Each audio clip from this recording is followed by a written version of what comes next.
Welcome back, everybody, to our acclaimed series on Germany. This is part 4. Last time, I left you with bated breath on the eve of the French Revolution. This is because the Revolution represents one of the most fateful events in history, certainly within the last several hundred years. Because of the Wars of the Coalitions, those being the wars fought by the French Republic and later Empire under Napoleon, against everybody else, directly or indirectly led to the expansion of the United States westwards, the independence of the Spanish and Portuguese colonies in Central and South America, the rise of modern politics, and the dominance of Great Britain during the 19th century. Of course, if I were to talk too much about the Revolution, we'd be here all day, and last I checked, this series was about Germany. So, without putting too fine a point on it, in 1792, the French overthrew their king, Louis XVI, and just to make sure, chopped his head off the next year.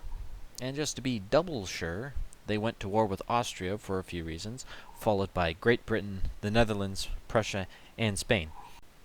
By the end of the War of the First Coalition, of which there would be 7, France finally realized the strategic goals of French kings and conquered to the Rhine, annexing not only all the little German states in their way, but also the Austrian Netherlands and reducing the Dutch Netherlands to a client republic.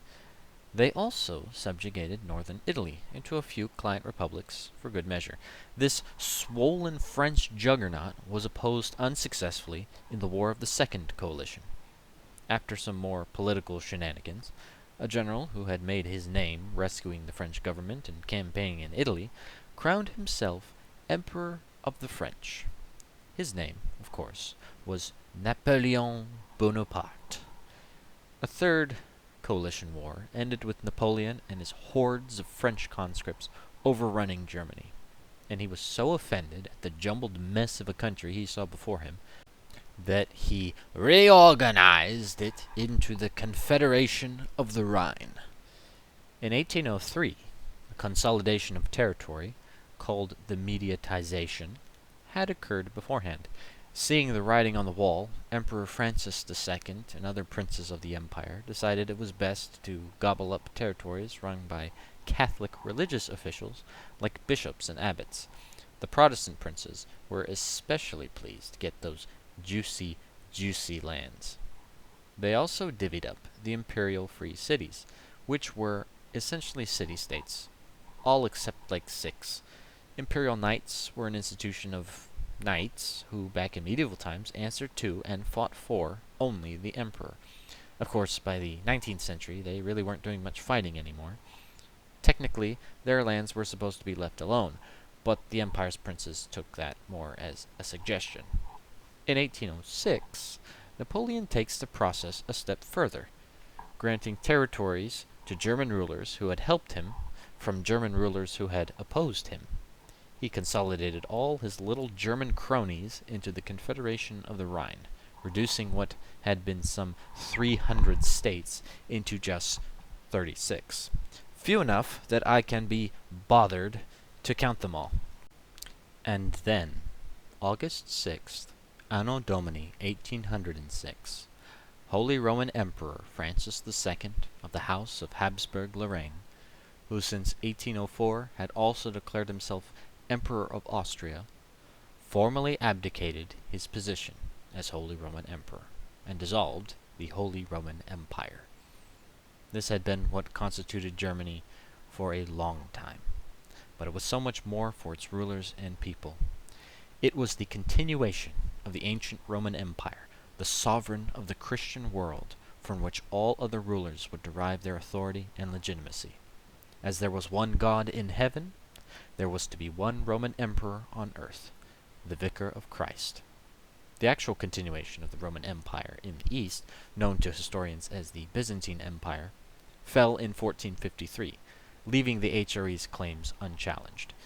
In 1547, Grand Prince Ivan IV of Moscow, known as the Terrible, was crowned Tsar of all the Russias as a successor to the Byzantine and Eastern Orthodox heritage. Mehmet II, the conqueror of Constantinople and the Byzantines, had also claimed to be the Kaiser of Rum, as a sort of Islamic successor to the Romans. Of course, the rise of states like Spain, England, and France meant the Holy Roman Empire less and less seemed like the paramount power of Christendom. Now that Napoleon had made himself emperor, and Francis too was emperor of a distinct Austrian state, that pretension to universal rule had become quite the farce. On top of that, the unity of the Christian Church, especially in Germany, was broken by the Reformation and the 30 Years' War. The twin pillars of the empire's identity, universal rule and united church, were crumbled and decayed by the time the revolutionaries stormed the Bastille. And with the majority of Germany under Napoleon's control, Francis thought it best to just get rid of the whole thing. And just like that, an institution that had lasted some 1,000 years and had played such a key role in the growth of Western civilization was gone, a victim of the irresistible march of modernity and liberalism. But it wasn't all bad. Napoleon implemented many reforms in Germany, such as constitutions, legal codes, abolition of old feudal privileges, and stuff like that. And, since Germans now had a common occupier to focus on, many thinking-type Germans started getting ideas of a unified Germany along the lines of the new France, and that would become a powerful thought. Of course, Napoleon would fly too close to the sun, lose his vast gains, be exiled, try again, lose again, and then be exiled even further away. The great powers of Europe attempted to pick up the pieces and put it all back together again during the Congress of Vienna, but the genie of liberty, equality, and fraternity could never be truly put back in that bottle.